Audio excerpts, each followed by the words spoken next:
I'll provide some.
Testing. I think it works. Very good. Looks like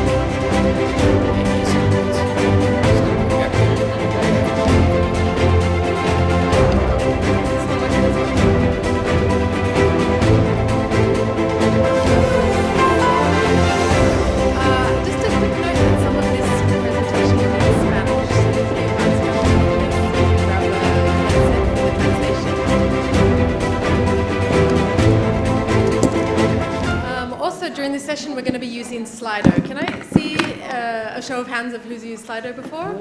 Okay. So for those of you who haven't, it's a really easy, really fun tool for audience interaction.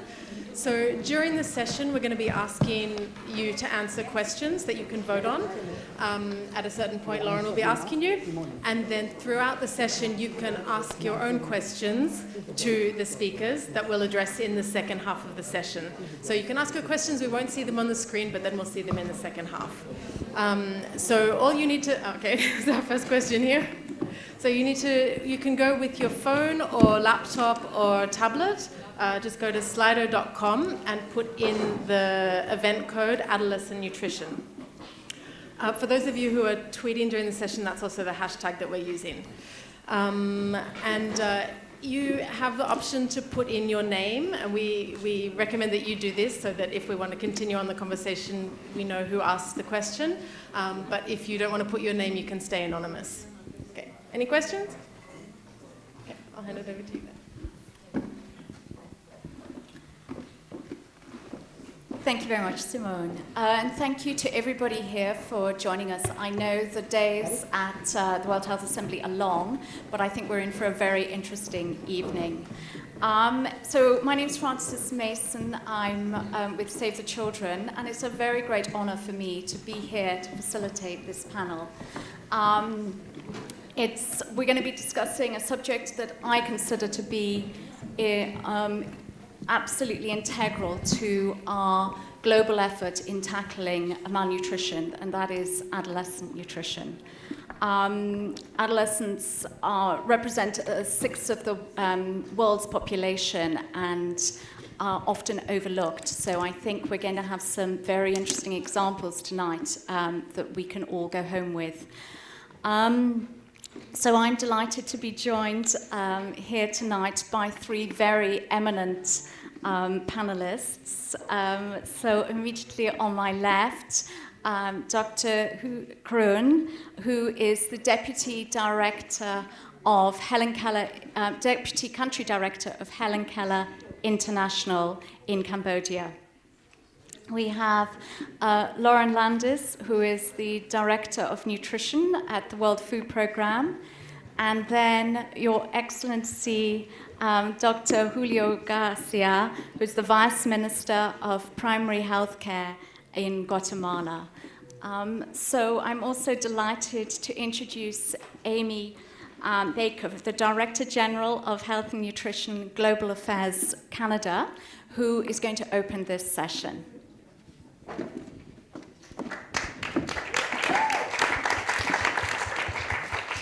Thank you.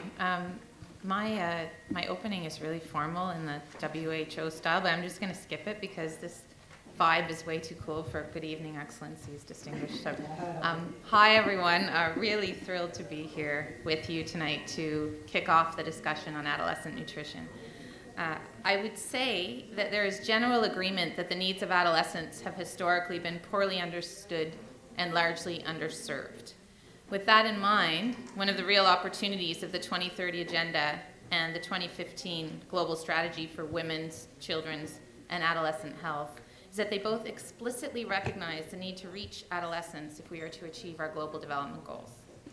Their specific mention of in these important commitments reflects a growing global recognition that adolescents are often best able to motivate change in our societies.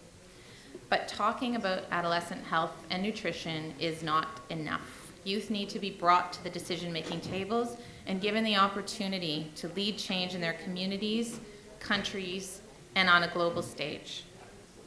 Canada has fully embraced this idea. Our feminist international assistance policy is rooted in an approach that gives voice and power to those that have been marginalized, particularly adolescent girls. We strongly believe that for poverty reduction to be successful, we need to put not only the needs, but also the voices of these girls front and center in our policies and our programming. This is why Canada is proud to be hosting the Women Deliver Conference in Vancouver in 2019, which I hope you will all attend, to advocate for and with women and girls, to address inequality, and to give youth a platform for engagement, all part of our effort to meet the ambition of the Sustainable Development Goals. But we can't stop there. In order to truly empower adolescents as agents of change for their communities and societies, we need to do some other things differently as well. And here I want to highlight two ways the nutrition community can build on its successes in working with and for adolescents. First, the SDG agenda asks us to work across sectors to program more effectively to reach those most in need. The nutrition community is well positioned to do this, since we know that nutrition is a key entry point that can help create an enabling environment for health, education, and economic growth. And we have successes to build on. Canada, for example, has provided an anchor investment for Nutrition International to build innovative partnership and promote co-investments to scale up nutrition reach and resources, including for adolescent girls. Using this business model, Nutrition International and UNFPA have entered into a partnership to integrate iron and folic acid, nutrition education, and counseling services into existing UNFPA family planning platforms in Nigeria and in Senegal, leveraging UNFPA services to reach adolescents where they already are. Another example is the global financing facility work in Bangladesh, which brings together the health and education sectors under government leadership, combining school-based nutrition, sexual and reproductive health, and menstrual hygiene management approaches to reduce dropout rates and ensure that girls are able to complete their secondary education. I think in this room we all know that well-nourished adolescents have stronger immune systems and better educational opportunities. Combining this with sexual and reproductive health interventions further increases the odds that they will stay in school and enhances their opportunities for long-term economic, social, and physical well-being. These are just some of the kinds of ideas we need to build on. We need to be strategic about using innovative platforms and finding nutrition champions within other sectors. The second area is data and evidence. At the 2017 Global Nutrition Summit, Canada, the Gates Foundation, DFID, and the WHO committed to an action agenda to close the gap in women's and girls' nutrition. One of the agenda's key action areas is to address the data, evidence, and indicator gaps for adolescent nutrition so we can systematically prioritize and better understand their nutritional needs. The World Food Program qualitative study on adolescent nutrition that will be presented this evening is a contribution to filling that gap, importantly going beyond program reach to also explore the best ways to engage adolescents. At events all around us this week, we see examples of powerful young people that are pushing and pulling the global community towards the attainment of the SDGs. Today, I would call on all of us to hear those voices, to support, empower, and expand that cohort of changemakers, because they will be the ones to carry us up to and over the finish line in 2030. It is now my pleasure to pass the floor to Lauren Landis. Thank you.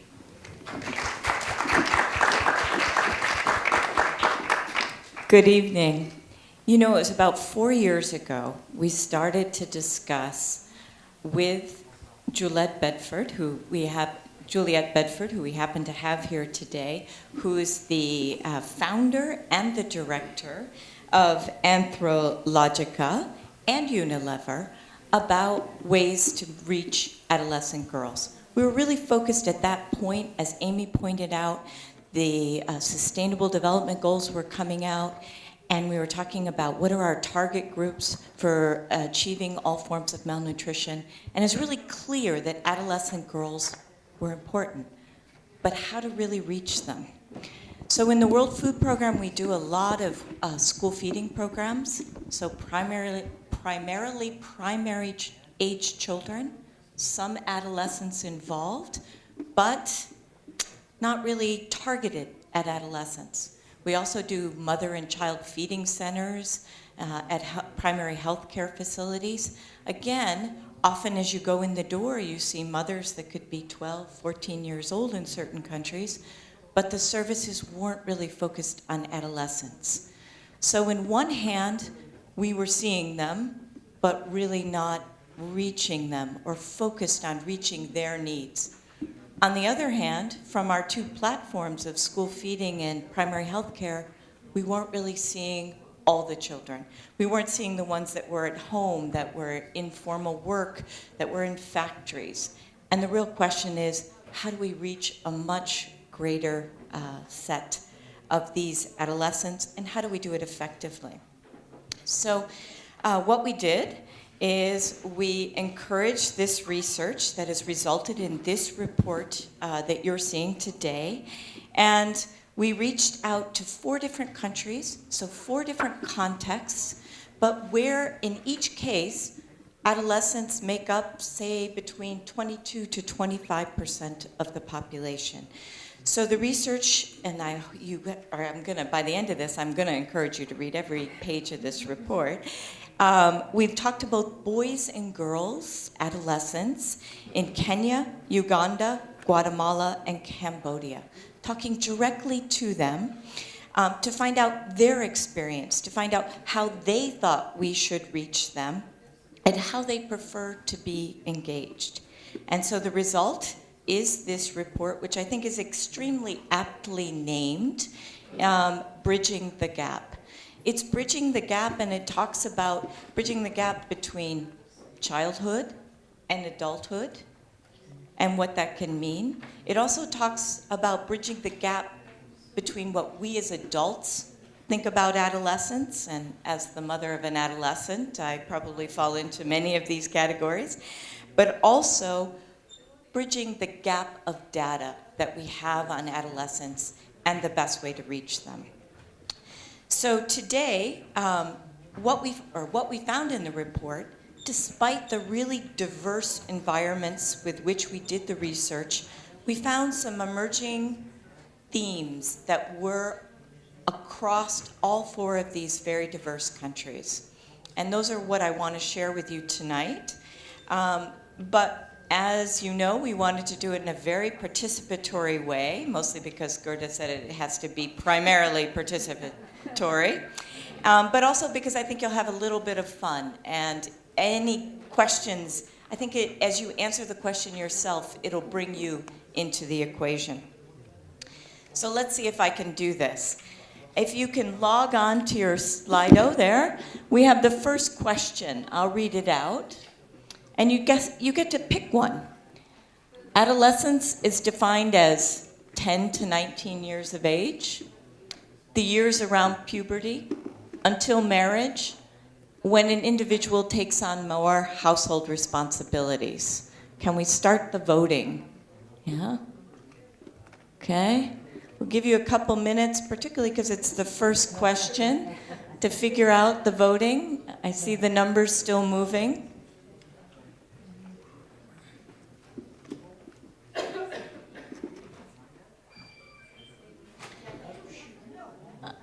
All right. So, believe it or not, the part you wouldn't find surprising. Are we ready? Are we done with voting? Because then I don't want to take any, yeah? Okay, good. Okay, believe it or not, the answer is when an individual takes on more household responsibilities. This is the response from these adolescent groups. But surprisingly, it was across all 4 countries, right? And what we found is that adolescence vary. When adolescence begins and ends is a dynamic concept. It varies from context to context, country to countries. And we found that sometimes the national definition of an adolescent was very different than the community definition. In other words, there may be a national law on when you can marry, but there may be very strong community norms as to when that actually takes place. So age, only one factor in determining whether a boy or girl saw themselves as an adolescent. Things like, were they still living at home? Did they still go to school? Were they married? And what kind of responsibilities did they have in a household? All of these things factored in as to whether they thought of themselves as an adolescent or as an adult.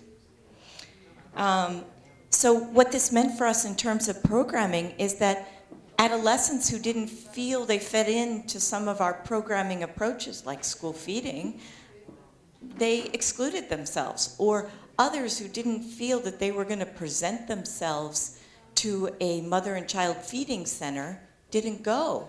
And so we were missing opportunities to reach. We're still not getting as to whether our programming in either case was really targeted at them. Can we do another one? So, food choices of adolescents in the study were mainly based on, okay, so this is when you ask adolescents, okay, taste, a symbol of social status, hunger and energy needs, or long-term consequences.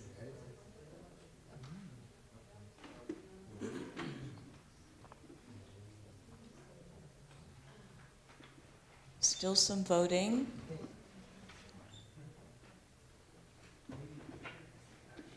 Oh, things are moving.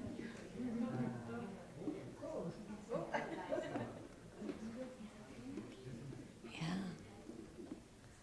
Okay. So we'll leave it there. I think it's slowing down. Okay.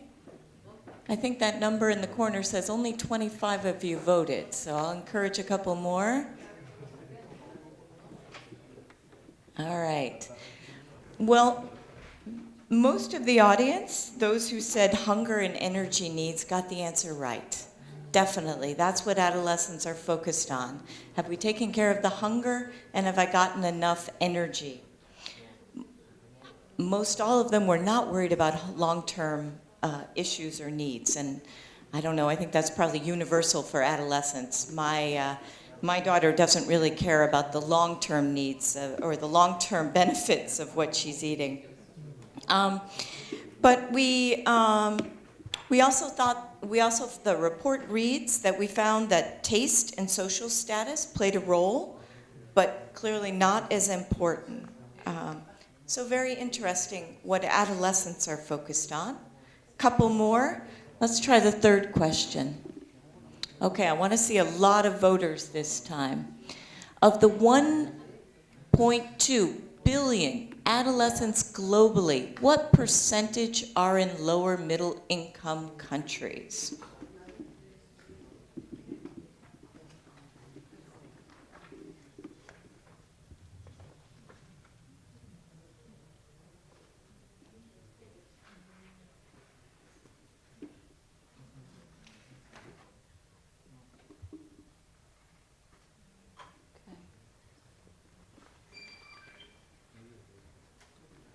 try and get that voter up to at least 30.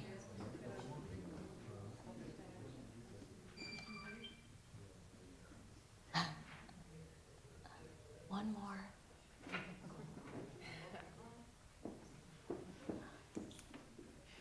Huh?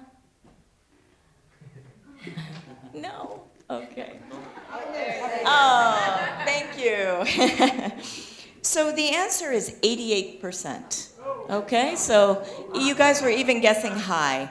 But I think it's really important. You're obviously getting the point. Adolescents, as defined by the United Nations, being those between 10 and 19 years of age, total 1.2 billion in the world, making up 16% of the world's population. I think the point here is that if we're not getting this group right, we're missing a huge amount of the world's population. So really worth our focus and really understanding this population group. Okay, one last question before you get tired of voting and start doing your emails. In an average family of 5, what share of the total food expenditure is needed for an adolescent girl's optimal diet? That is a diet in which she is getting all of her nutrient needs. Yeah?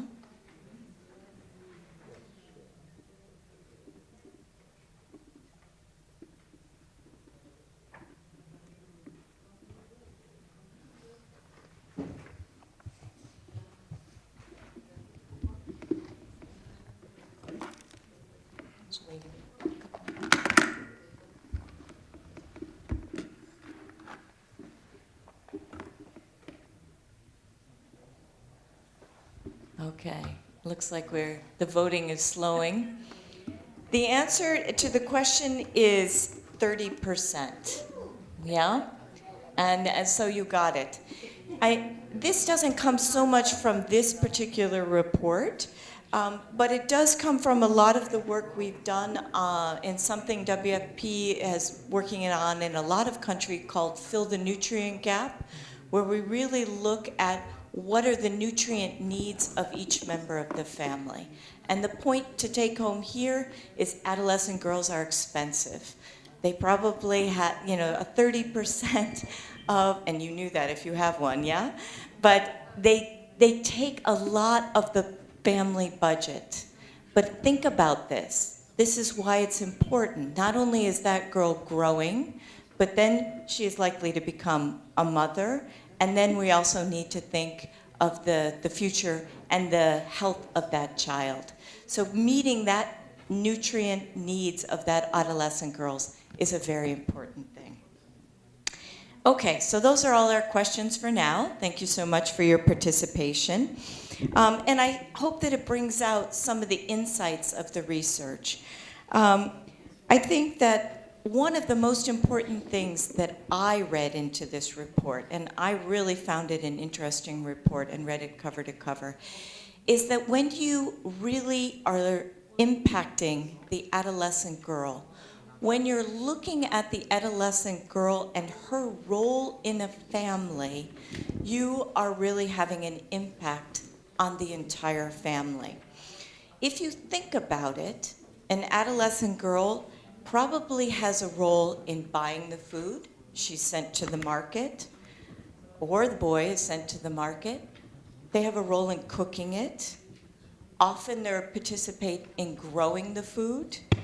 And they often have small jobs or work that they do to earn the money to buy the family food.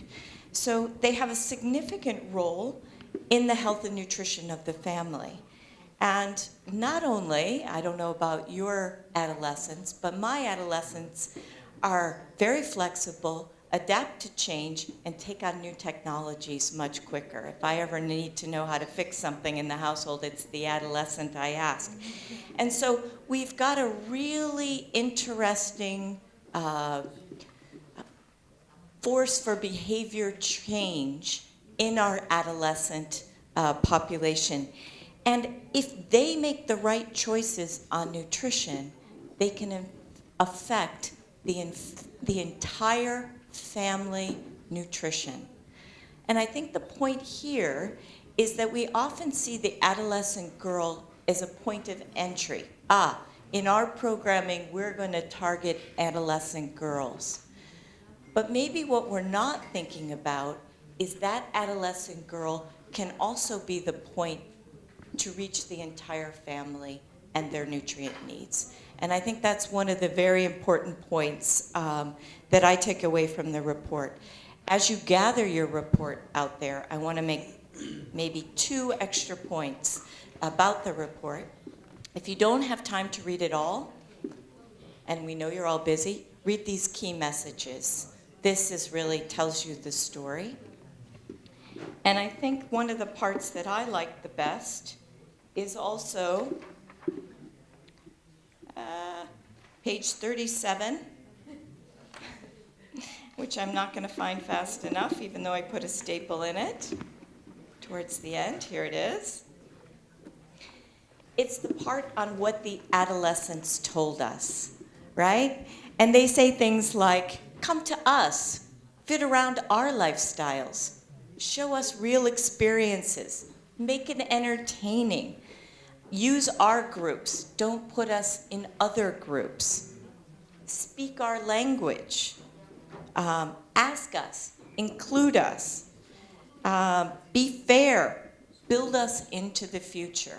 And so these messages directly from the adolescents, as well as the points for action and change, I think are some of the most critical parts. And you can not only absorb, but probably implement those actions in just a very quick read. So thank you.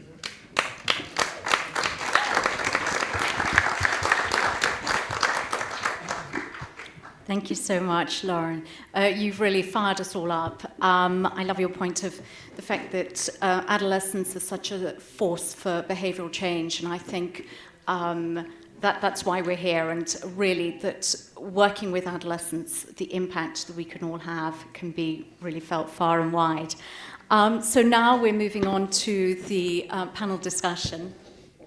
And before we do that, I just want to say that the Slido participation continues. So I'm going to be having, I've got the great honor of talking with the 3 panelists here for the next 20-25 minutes or so, asking them questions about, particularly we'll focus on the findings of this report, and I'm going to focus on 3 areas. Firstly, the impact that working with adolescents can have on breaking that intergenerational cycle of malnutrition. We're also going to look at how we can reach adolescents and work with them, and also a focus on ensuring healthy diets among adolescents.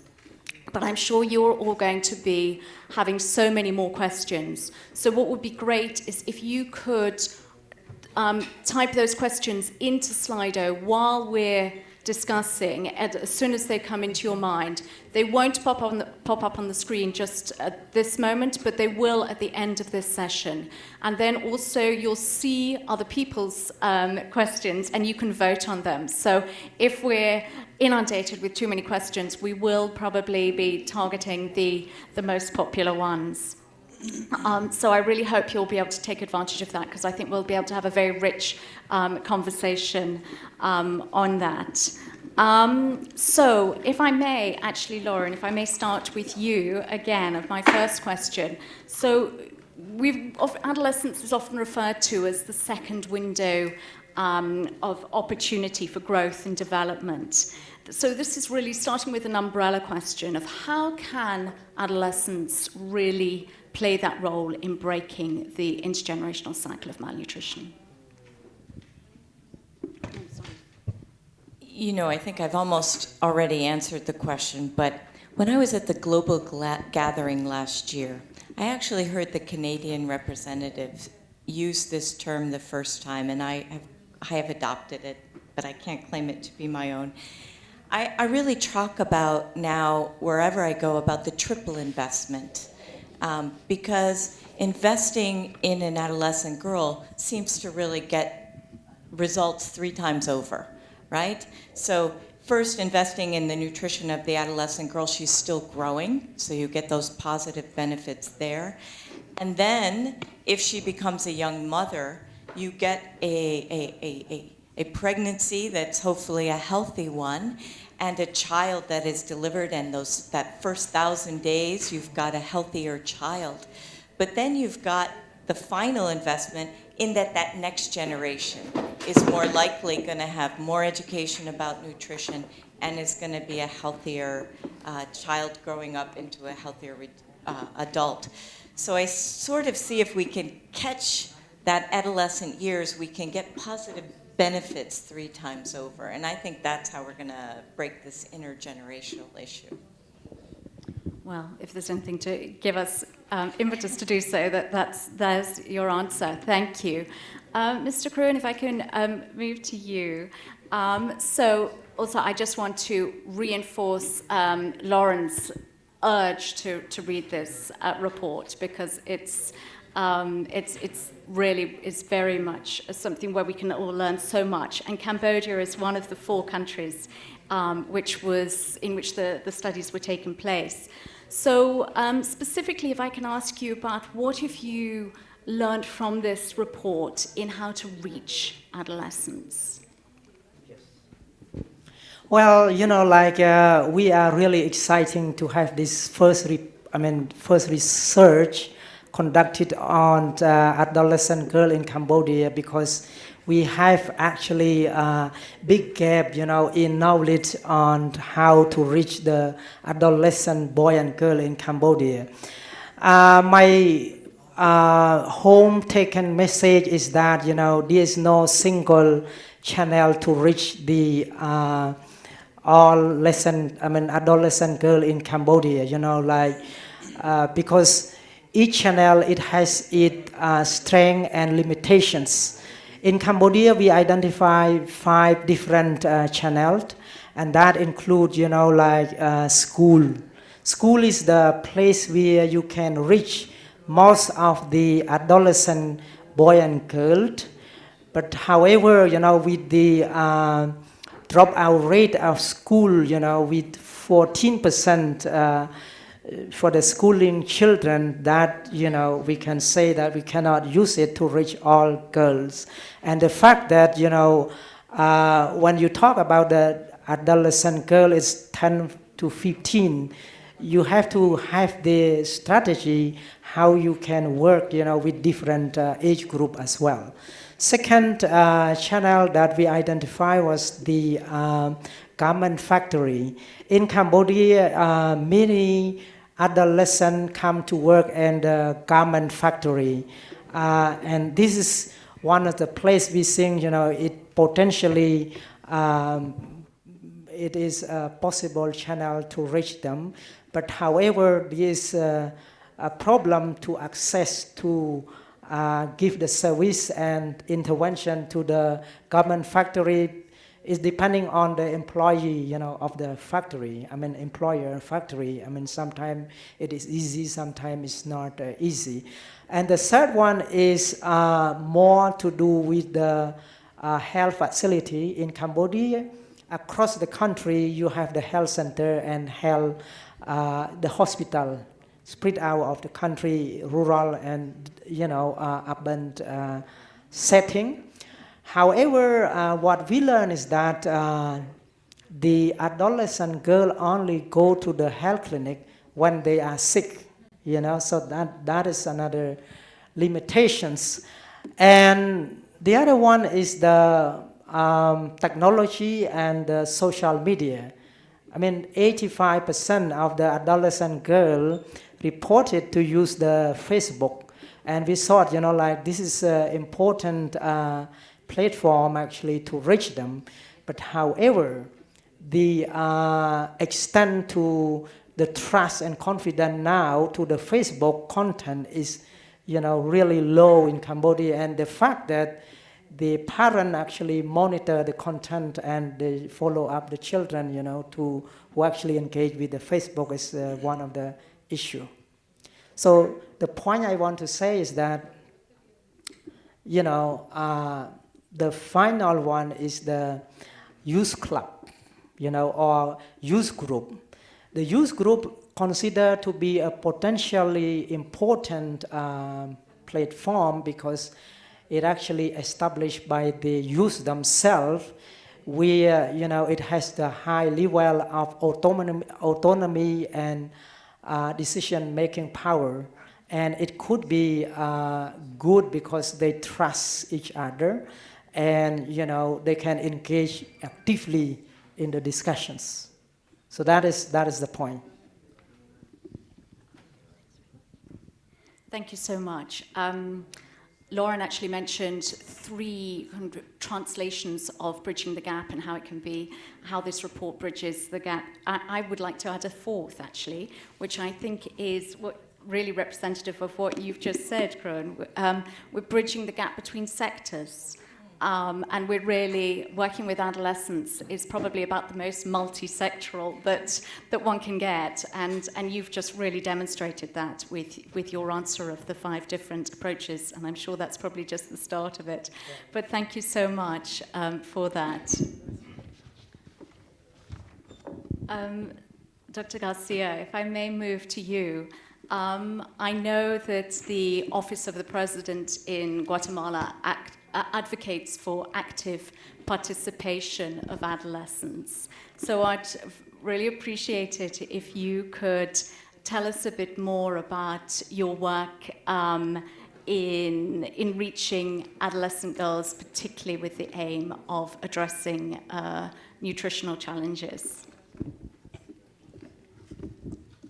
Bueno, muy buenas tardes. En el Ministerio de Salud Pública, por instrucciones de Presidencia,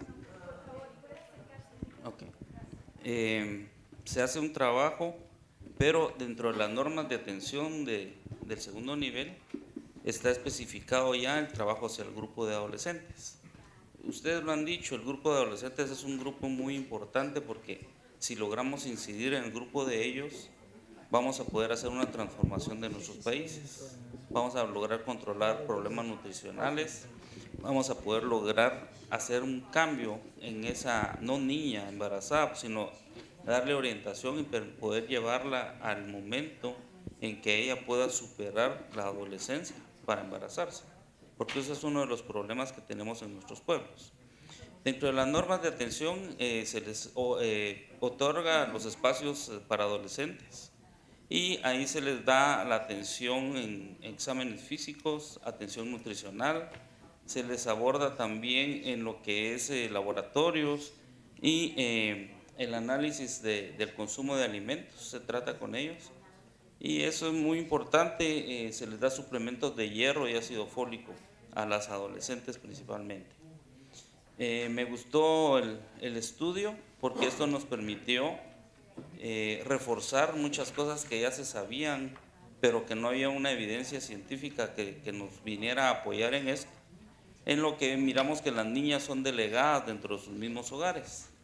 La niña, ella se tiene que encargar de los hijos pequeños del hogar, ella se convierte como fuera la madre en un momento dado, y eso lo vemos evidentemente en el estudio. La niña es la que come menos, porque primero tienen que comer los hombres, ¿verdad? Y entonces eso también viene a contribuir a la desnutrición de la niña.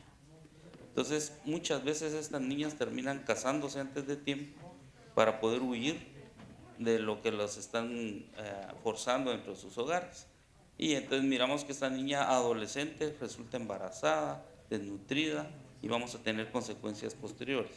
Ahí es donde se está actuando para dar educación a nivel de pares, y que esto permita en un momento dado que cuando hay una apertura dentro de los grupos de adolescentes, ellos puedan tener acceso a dudas que las puedan resolver dentro de sus mismos grupos, y que esto les permita en un momento dado apoyarse unos a otros a través de educar grupos focales. ¿Verdad? Gracias.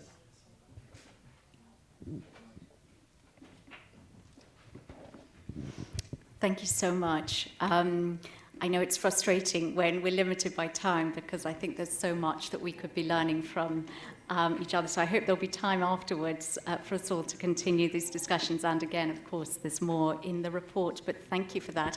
I think you've really highlighted that fact that adolescents are in that nexus between being care receivers and caregivers. So, how to work with them is such a critical thing for us to all understand.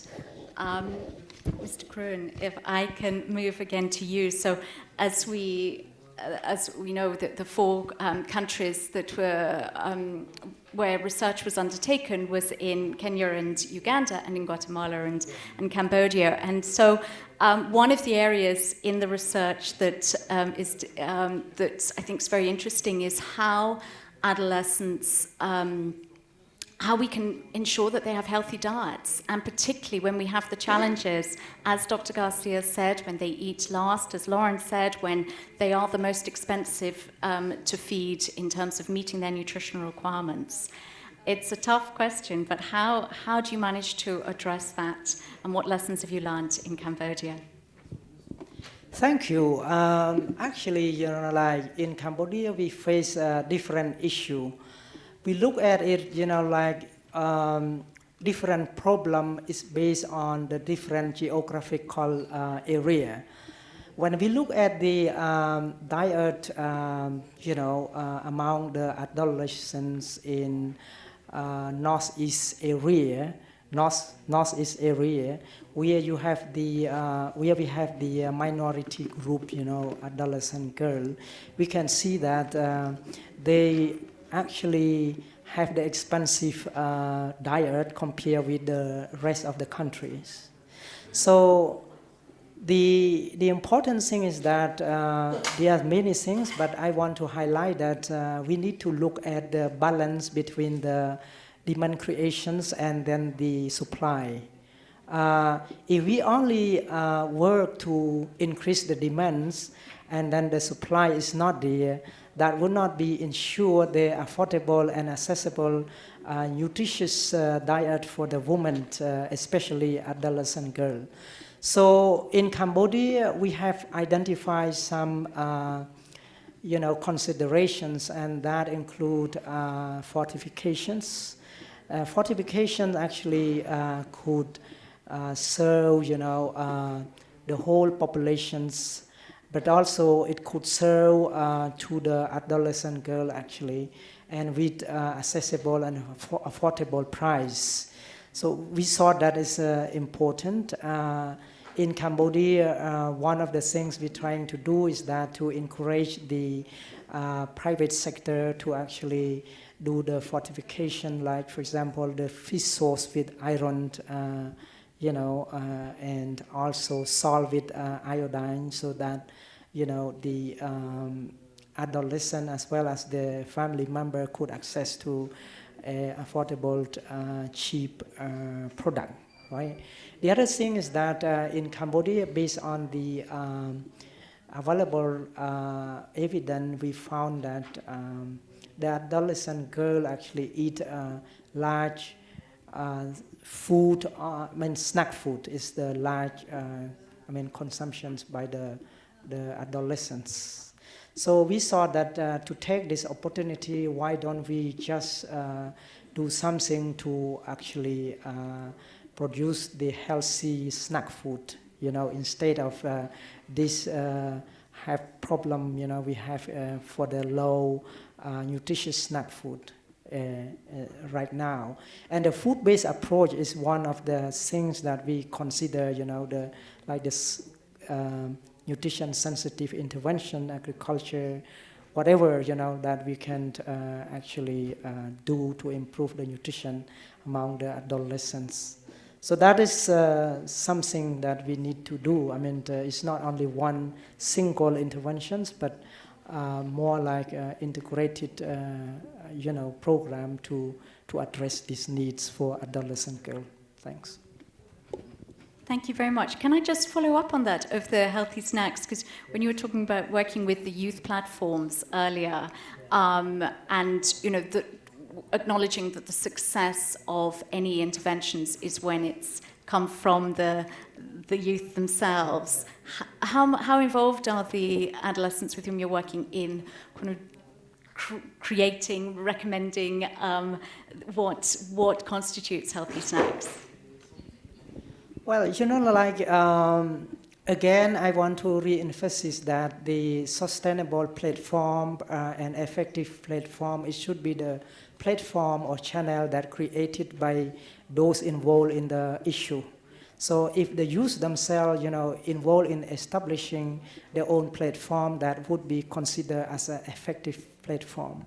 And that's why, in Cambodia, we thought, like this is a good platform because it has the high autonomy and decision-making power, because they can engage more.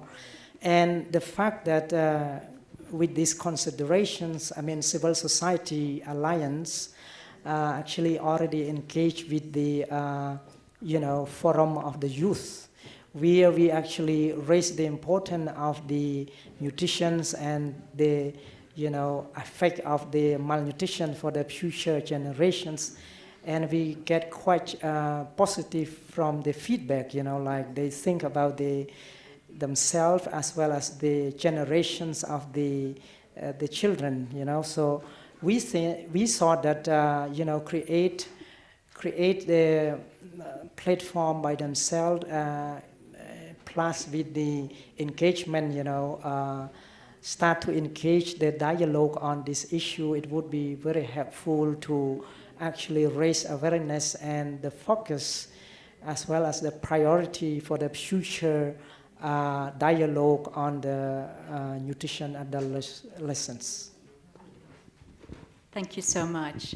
Dr. García, so in our the last conversation was specifically about how in Guatemala you managed to reach adolescent girls in particular.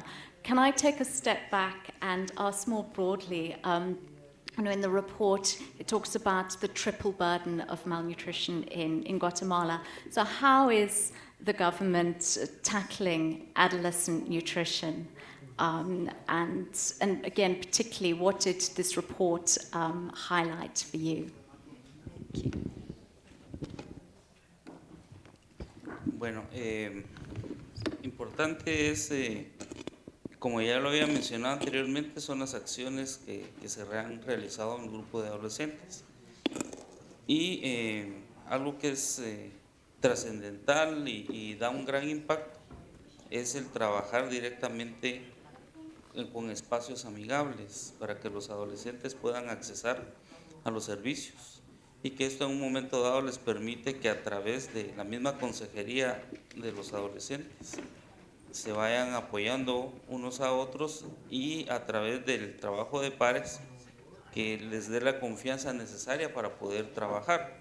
Esto es muy importante porque, por ejemplo, lo hemos visto en organizaciones de otro tipo que cuando han trabajado con adolescentes, el adolescente necesita afecto, necesita identidad, necesita cuidados del grupo y dice que a través de aprovechar esta información podamos en un momento dado nosotros trabajar, darles información nutricional y que ellos sepan la importancia de una buena alimentación, principalmente dentro del grupo de adolescentes femeninas, las niñas o las preadolescentes, que ellas tienen que tener un cuidado especial para que nutricionalmente estén bien y que puedan continuar con sus estudios, que ese es otro objetivo muy importante, que ellas tengan una visión de sus vidas, para que al cumplirlas puedan llegar a una edad más adulta que les permita en un momento dado poder tener acceso a un mejor trabajo porque han tenido mejor educación.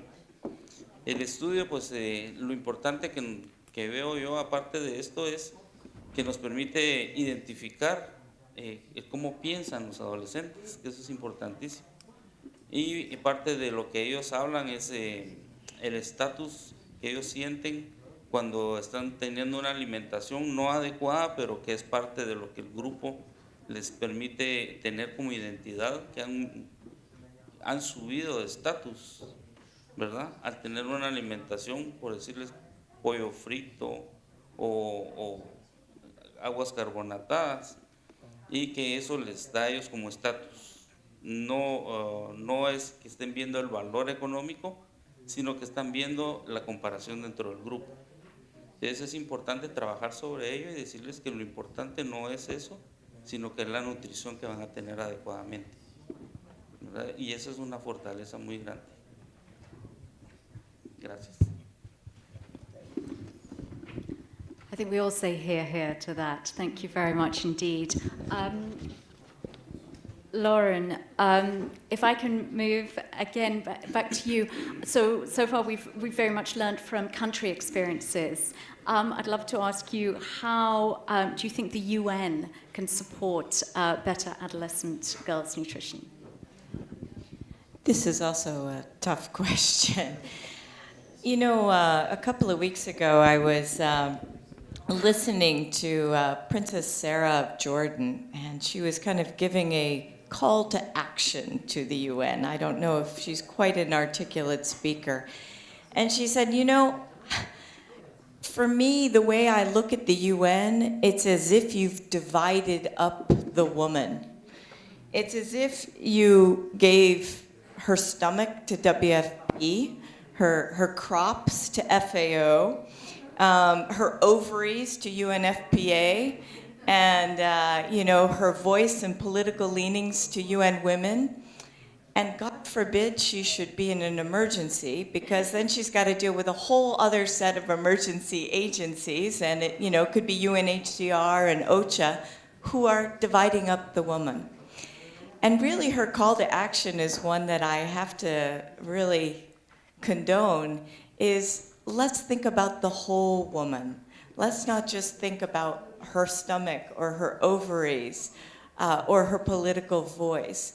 And so really what the statement she was making, and I think the real challenge we have, is to figure out how to really work together to bring all the parts of the woman together and all of the actions that we need in order, coordinated, in order to take real action, particularly for adolescent girls. I think that's why we find it so hard to take action as an individual agency, because we're only looking at part of the girl or part of the woman.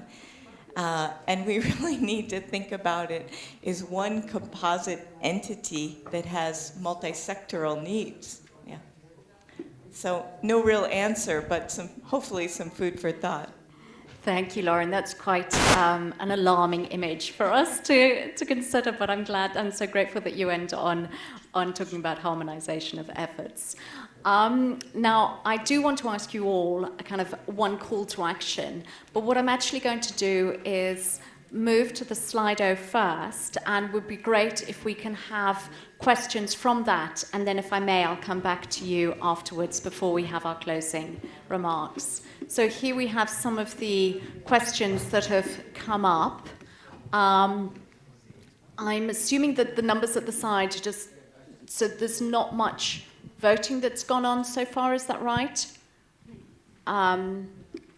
So maybe, and just to say, and this is very remiss of me at the beginning, because I should have said, you can say anonymous, but also it's great if you can give your names. So I apologize for not having said that at the beginning, but maybe, can I ask, I know there are roving microphones, so I just got one at the back. So can I ask whoever asked this if they'd be happy to ask it to the panelists? If they want to direct it to someone in particular, please do say so. Otherwise, I shall ask one of the panelists to give their views. Thank you. So if we start on this first one at the top, does anybody want to read that out if it was theirs? Okay, well, I'll read it. So why do we focus on adolescents in middle-income countries when there is increasing obesity and NCDs in the upper, middle, and economically developed countries? Big question. Dr. García, would you like to respond to that? Bueno, yo creo que el trabajar con adolescentes es una oportunidad que tenemos de hacer una transformación en nuestros países. Es un grupo al que si logramos educarlos adecuadamente, vamos a tener mujeres educadas, sanas, nutridas para que tengan hijos sanos y con nutridos. Nosotros es increíble cuando miramos una mujer desnutrida y tenemos un niño de 5 libras que los atendemos. Es un niño que viene con un paso atrás en el mundo. Si no trabajamos educándolas, esas mismas madres van a tener a sus hijos obesos, o los van a tener desnutridos o malnutridos. Entonces, por eso es que debemos de hacer la importancia del trabajo en el grupo de adolescentes para poder hacer una transformación que valga la pena para largo plazo.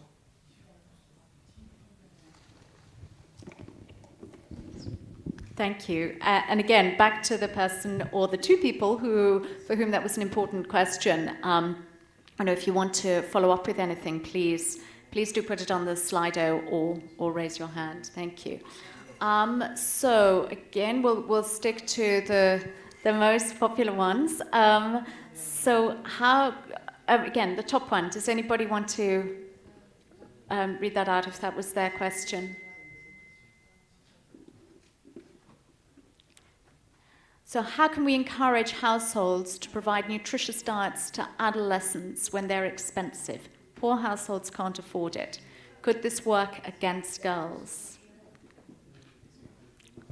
Can I ask Lauren, just because I know WFP have done such interesting work on the cost of the diet? Yeah, I think what we found from both the work on cost of the diet and filling the nutrient gap is that, one, we can create the awareness of what these needs are of adolescent girls and this triple investment or triple benefit that we could get out of it.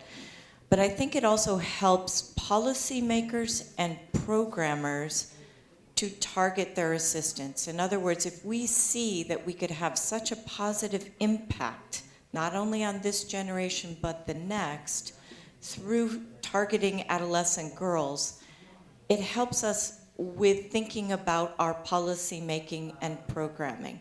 For example, just from a programmatic perspective within WFP, what if we were to give, I don't know, vouchers for nutrient-rich vegetables for adolescent girls, right? So some sort of programmatic input that would help to decrease the financial burden on the household, but targeting at your really vulnerable group. We do it for under twos. Can we find creative ways to also do it in our programming for adolescent girls so that it's easier on families and they're likely to get the nutrients they need? Thank you very much. That's very interesting. Still using Slido, but it would be, or with hands up, it would be very interesting to hear if anybody else has experiences that would echo some of these thoughts. Thank you. So, sorry, just giving everyone time to respond to that if you did want to follow up, or we can move on to the next one. Here we go, very popular one. So what more can we do to raise the voice of adolescent girls? Dr. García, I think you mentioned the importance of the voice of adolescent girls, and how can we empower them to advocate for themselves and be heard by policymakers? Again, I'm sorry, I should have asked if somebody wanted to have read that.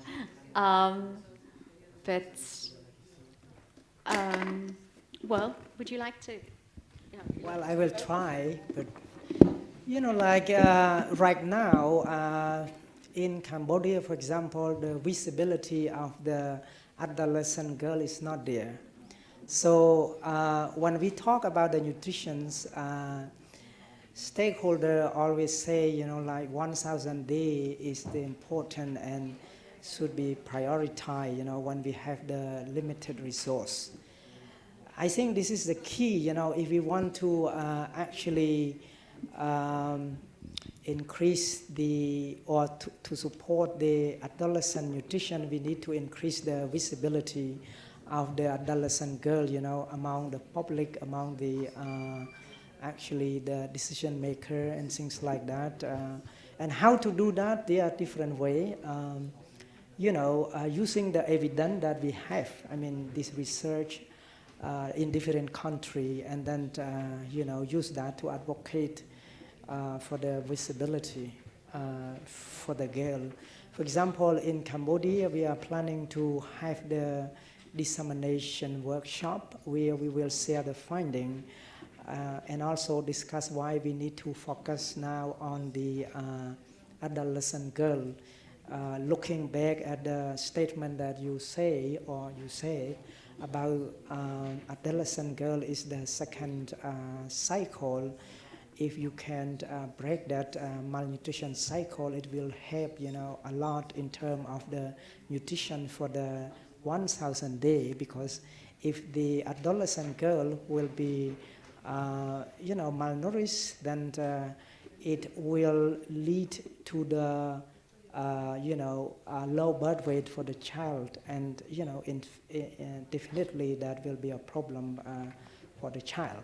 So those kind of things, to raise the importance of the adolescent girl would be great start to actually to touch base with the public as well as social media and things like that, attentions, so that the decision maker will think it is important. Thank you. And sticking to this same question, Dr. García, if I may, I know that Sun, who are so kindly hosting this event, work with nutrition champions and are working more and more with the youth. Is this an experience that you can share in Guatemala of working with youth champions? Sí, es muy importante, claro que sí. Hemos trabajado con grupos de adolescentes y dentro del grupo las niñas son más activas. Lo importante es educarlas, enseñarles que su cuerpo es de ellas, que la educación les permite ver un futuro en sus vidas, que esto les permite buscar acceso a mejorar sus ingresos a través de encontrar mejores trabajos. Y como les digo, las niñas son más trabajadoras en estos grupos, son más activas, y eso nos va a permitir en un momento dado hacer una transformación total. Yo le apuesto al grupo de adolescentes siempre, porque es un grupo donde vamos a encontrar rápidamente respuesta hacia un futuro más cercano, ¿verdad? Es un grupo que si lográramos incidir directamente en ellas, vamos a transformar nuestros países. Hemos visto países enteros que el gobierno se ha desbordado hacia sus grupos de adolescentes y en una sola generación han logrado cambios, que la literatura dice que son en 3 generaciones, pero sí hay quienes lo han logrado a través de políticas de gobierno muy intensas. Thank you very much. Lindsay, thank you. Wonderful. Yes, can you present your question?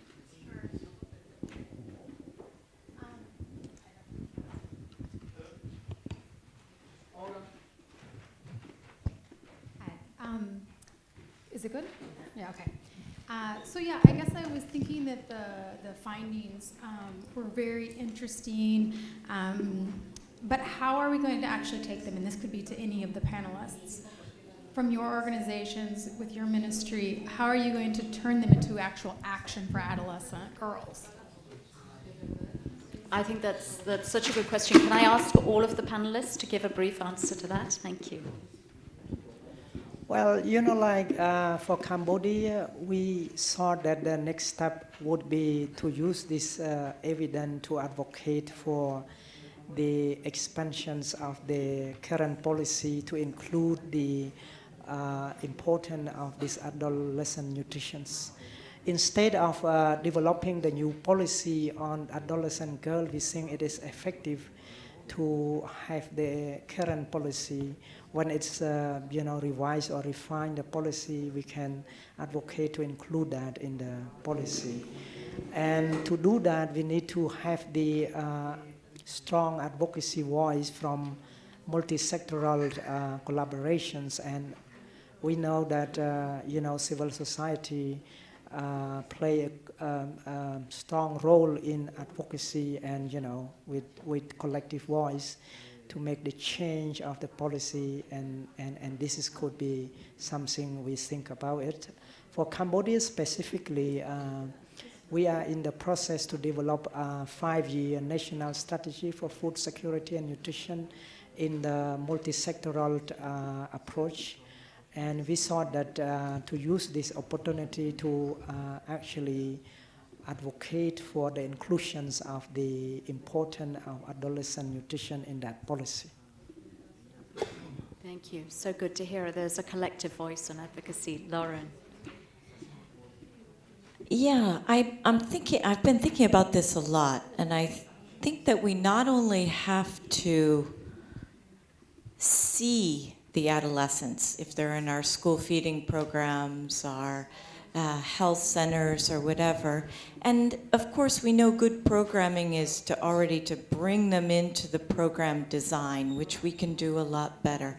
But the part I found the most intriguing about the report was the request of the adolescents to bring the programs to them, not expect them to come to us, but to find ways to reach them in their environment. And I think that is going to be the challenge I take back. I don't know the answer per se, but I think with all the new technologies that exist out there, that we may be able to find, or we should find, ways to reach out to them rather than expecting them to come to us. So I think that's what I'll work on. Thank you. Bueno, nosotros en Guatemala tenemos el apoyo de la presidencia porque ha visualizado el problema de la nutrición en adolescentes. Y acá nos está acompañando la subsecretaria de la Secretaría de Seguridad Alimentaria y Nutricional, porque sabemos que la nutrición no es un problema de exclusividad de salud, sino que tiene que ver muchos factores. Y a través de la CESAM es donde se logra hacer la confluencia de los distintos ministerios que se pueden involucrar para poder hacer una incidencia en el grupo. Y no sé si le puedo dar la palabra a la licenciada para que solo que explique brevemente lo que es en sí la CESAM. Sí. Gracias, doctor. Buenas tardes.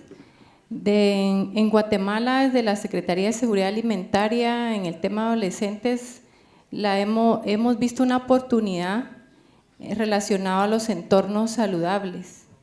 Es un grupo de población que específicamente tiene pocas intervenciones directas en nutrición, pero sí la hemos considerado dentro de nuestro protocolo de actuación integrada, como bien dice el doctor, con los demás ministerios.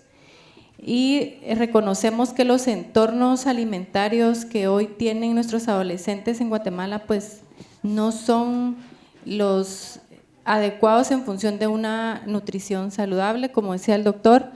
Ellos se ven más influenciados por pertenecer a un grupo más que por la calidad alimentaria.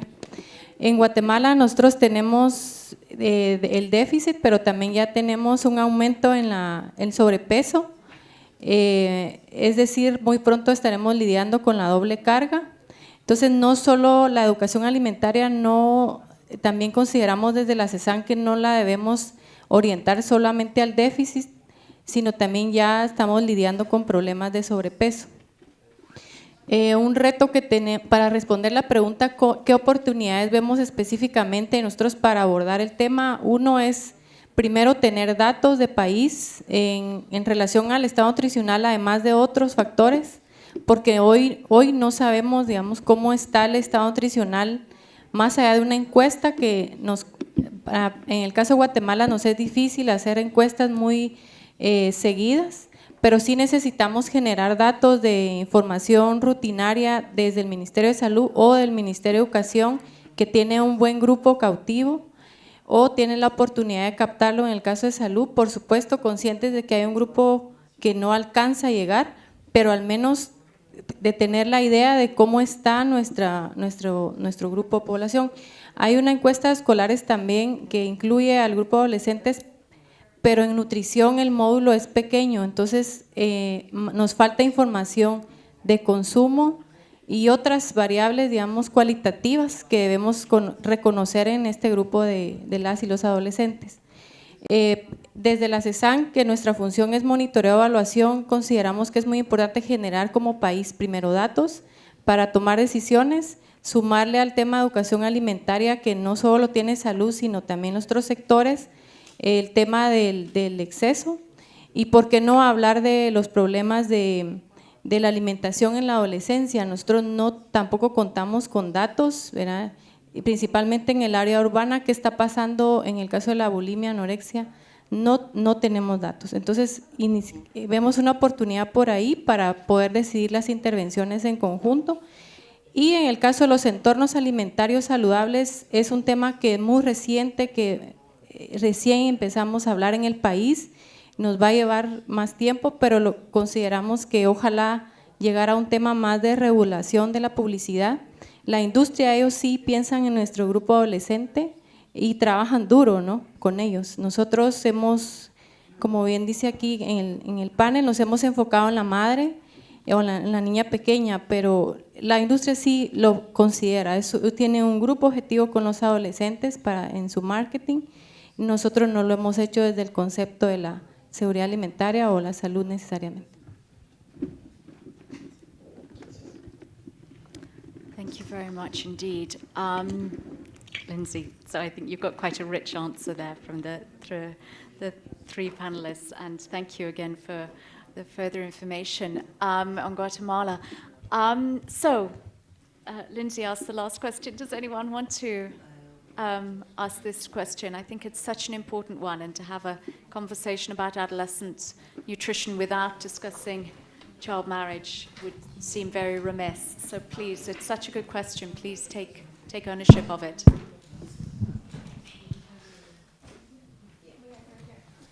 Let's try. Yeah, there you go. So I asked this because we have experienced this. So the question is, are there any insights on what to do for adolescent girls whose culture allows for them to be betrothed early on and bear children upon marriage? Thank you very much. Can I just ask? Oh, sorry. Oh, no. My name is Donna Capili. I'm from KMI. I'm from San CSA, Philippines. Thank you. Does anybody want to take that first? Okay. Sí, uno de los problemas que se tienen es, yo pienso que la niña lo que quiere es huir de su casa, porque la están obligando a asumir muchas responsabilidades. Insisto nuevamente, lo que hay que hacer es educarlas y hablarles de que la importancia de estudiar. Y yo creo que tenemos varios ejemplos a nivel mundial de lo que es la educación en las adolescentes, y que esto les permite en un momento dado retardar su primer embarazo, que eso es importante, porque el seguir estudiando les permite las oportunidades de poder tener un mejor acceso económico. Y está demostrado que las niñas, o mejor dicho, las adolescentes, abandonan en la escuela y después se embarazan, y no abandonan la escuela por estar embarazadas. Entonces es importante nuevamente insistir en la educación, no solamente la escolar, sino educarlas de lo que son acceso a la vida, que puedan tener un mejor trabajo a través de una educación no solamente formal, sino puede ser a través de oficios que aprendan, ¿verdad? Y que eso les permita en un momento dado poder tener transformaciones económicas. Thank you very much. I'm getting conscious of time, and these questions are all great. So I think I'm going to have to say that probably we'll hopefully get through, discuss these three, but we might have to stop there, unfortunately, because we also want to, Purnima's kindly giving some closing remarks as well. So yes, this is, Ms. Kroeun, you mentioned this, so I'm going to target this one immediately to you, if I may. Does somebody want to read out this question? Yes, please. Yeah, I asked this question. I think many of you already touched upon it, and I also have the lovely pleasure of raising 3 teenagers, one all the time and some part of the time, but nonetheless all important. So you all touched upon technology and private sector. So how can we better influence these 2 sectors with this very important topic, not only in terms of marketing, but I would like you all to think outside the box, something that we haven't heard, and the sheer influence that is not only in our teenage girls, but our teenage boys as well. Okay, Yeah, something we haven't heard. and my name is Anne-Marie Isler. I have the pleasure of working with Landis at the World Food Program. Thank you. I am trying to answer these questions actually. Looking back of the Cambodia experience, like when we conduct the National Nutrition Day celebrations last year, we actually have to engage with the private sector, which is the phone company, who actually willing to actually send a message to more than 3 million mobile user on the message on the breastfeeding, and then on the BMF code, on the code as well. So building on this, I think it is possible to work with them actually if we have the right platform and the connection with the phone company, like the private sector, for example, like this phone company. So what we did, like we worked very closely with government and civil society and the UN platform to actually discuss the important things of this nutrition issue with the phone company. Then they, suddenly willing to support this event by sending these 5 key messages on nutrition, especially on the breastfeeding and BMF, the danger of the formula meal, to 3 million phone user. Imagine if you have to reach, in the community to these 3 million. It takes a lot of time, but this is only 1 or 2 days you can reach. Now, turning to the thing, on the adolescent girl, I think we can do the same, as long as we have the content and then we have the clear plan how we want to go about this support. So that's what I want to say. Thank you very much.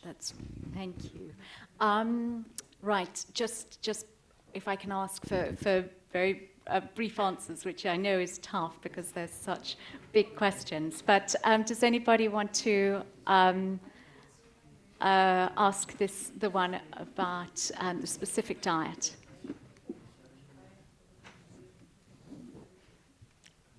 Lauren, would you be okay if I ask would you to answer You this can one? call on me, but I don't have an answer. I think it's so context driven.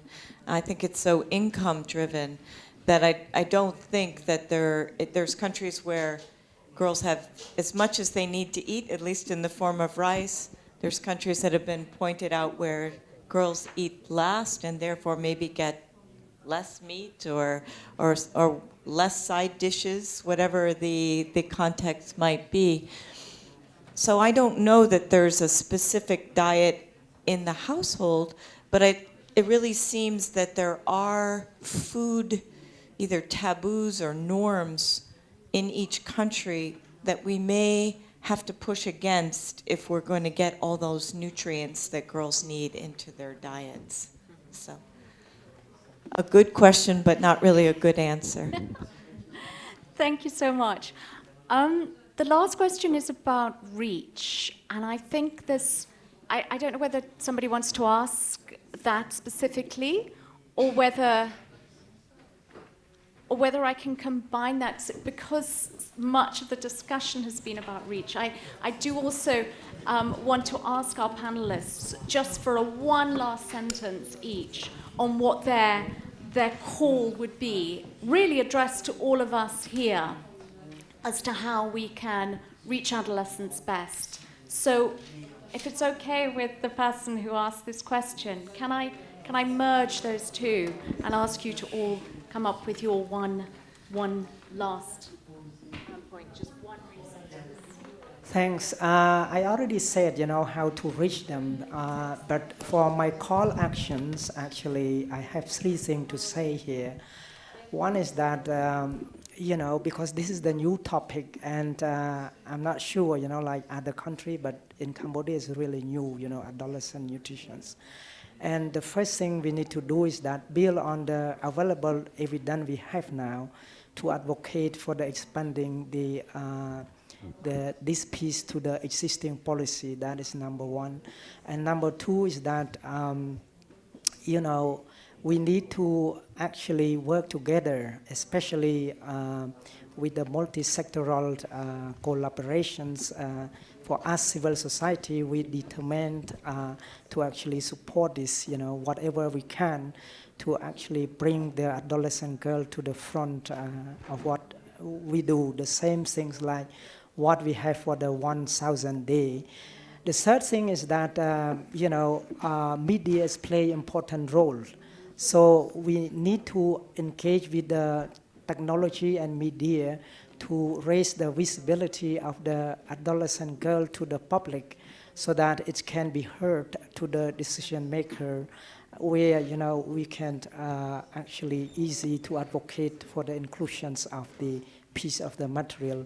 And last, but like the civil society again in Cambodia, we want to work together with the World Food Program and other UN agency to actually push this agenda, to go forward. Thank you, Lauren. This report is a piece of evidence that taught me something I didn't already know about adolescence. It helped to fill that data gap that I think is still so wide. So my call to action would be to continue to work to fill that data gap and use some of the lessons and the methodologies out of this report, because I thought they really took a new approach that gave us new ways of looking at the problem. Igualmente, pienso yo que el informe nos permite visualizar a los y las adolescentes desde su punto de vista, que eso es lo que tenemos que ver. Porque nosotros podemos tener ideas, creaciones, pero es un choque con los adolescentes. Y si el adolescente no le gusta lo que oye, simplemente cierra la información y no la capta. Lo mejor es trabajar directamente con ellos y ellos en trabajo de pares. Y ahí transformaremos todo.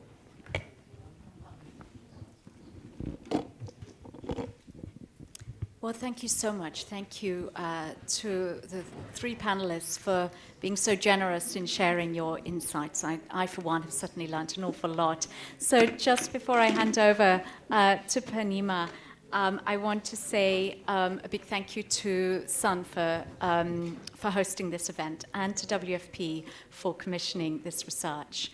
And I'm sure you'll all look forward to reading it. So if I can hand over to Purnima Kashyap, Director, Global Coordinator of REACH and UN Network, for the closing remarks. Thank you all. I'll try and keep it short. I know everybody has other engagements and would like to leave. But I must admit that when I was asked to do the closing, I said, oh, that's a piece of cake, adolescent nutrition. And, what more can I learn after having at least read the executive summary, and was it page 36? I thought it was going to be very easy to do the closing of this session. But I must say, first, I feel very privileged to be asked to do this closing because of the very informative session that we've had, very good engagement, and I think the innovation on technology is also great to get a lot many questions for response. But I just wanted to go through a few things that I heard that I felt were very important for all of us to take back with us. And first thing to me was, what is the definition of an adolescent? I think our perception of an adolescent is very different from the perception of the adolescents themselves. So if we are going to make policies for a certain a group of population, and we don't know who they are, or we think we know who they are, and we are addressing those issues, there's going to be a challenge in being able to get to them. The other one I noticed was come to us. Come to our comfort zone. We will not come to you. Find ways of engaging with us. And I think that's a very important thing. We tend to believe that we provide a service, people will automatically come to it. But I think there's a big generation gap here in our understanding of this population. And I think that is very connected to the importance of breaking the intergeneration cycle of hunger and malnutrition. I heard this very, very well in terms of the second window of opportunity, and I think very well connected to the first window that we've been talking about, the 1,000 days, because it's a continuum here. We are talking about the adolescent girls and nutrition and the importance of starting early to make sure there is a healthy pregnancy, healthy child care, and that cycle continues. The triple investment. I think it's, and then you added the fourth, and I was hoping there was a fifth one that'll come in as well, but maybe I missed it. Data gaps, very important. We don't have enough or sufficient information and knowledge to be able to respond to the needs and address the challenges that we face with the adolescent population. That population, what we call as the adolescent, is very technologically savvy.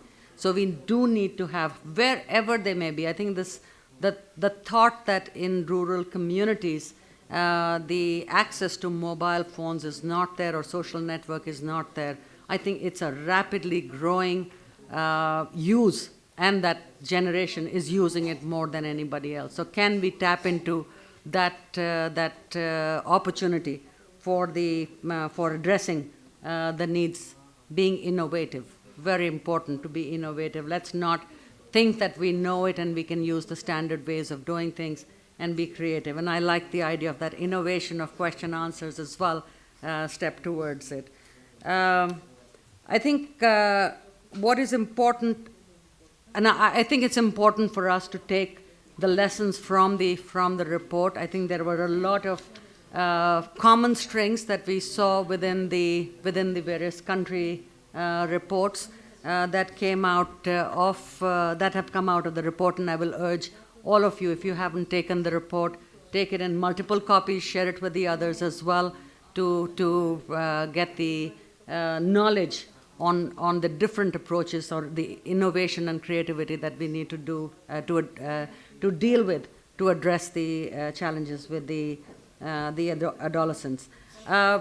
Lauren, you talked about, was it Queen Sophia? I thought Rania, I don't know, whoever, Sarah, of that body breakdown.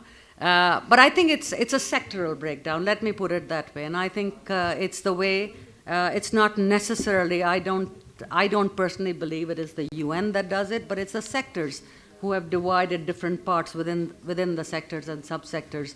But I must say, from the perspective of where I am now with the UN or the United Nations Network, I know Gerda's making a face of an abbreviation, the UN Network again.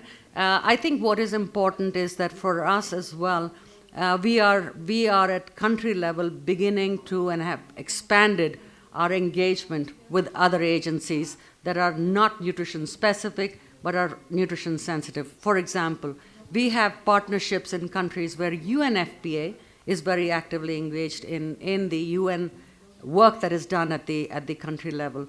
We have engagement with UN Women, we have engagement with UN AIDS, and we have engagement with UNDP, and I must add World Bank, although we see a difference in World Bank and the UN and the whatevers. But nonetheless, we are looking at this very important aspect of how to go beyond the general way of responding, or looking at nutrition in a very closed context of agencies that have been mandated to address nutrition. But if we want gender equity, we want women's empowerment, we want adolescent girls to come forward, we do need to look at partnerships with agencies within our systems and beyond that address that population. And I think that's something that we are working very hard with all the countries that we are engaged with to bring the other UN stakeholders together. Finally, I think what I would say is this session and this report to me is just a beginning of a long engagement that we all need to have. And we heard, Amy, thank you very much about your plans for 2019 in terms of further engagement. But there are some other events that are taking place in the coming few months on adolescents, adolescent girls, and nutrition agenda. And I would encourage all of us to be more engaged, to understand the complexity that goes with this population, because without addressing their needs, I think we are not going to be able to meet certainly not going to be able to meet our SDGs, but we are leaving a large population of our citizenship behind, and also affecting the next generation that we are going to be dealing with. So with those few words, I want to once again thank Amy and the Government of Canada. I think it's great that you are taking the flag and running ahead with it, with a very strong commitment towards women, adolescent girls, and gender issues, and the wonderful panel that really, in many ways, educated me for a lot of things, and I'm sure we all learned a lot. And of course, for all the audience that were here, and especially thank you for all those who took that challenge of being not standing up for questions, but using technology to I know it was a little difficult, because it was for those who were doing it the first time, it was a bit of a challenge on getting to understand it, but well done for those who did. And I guess this will be the next time we will all be better on it. So thank you very much, and the session is closed.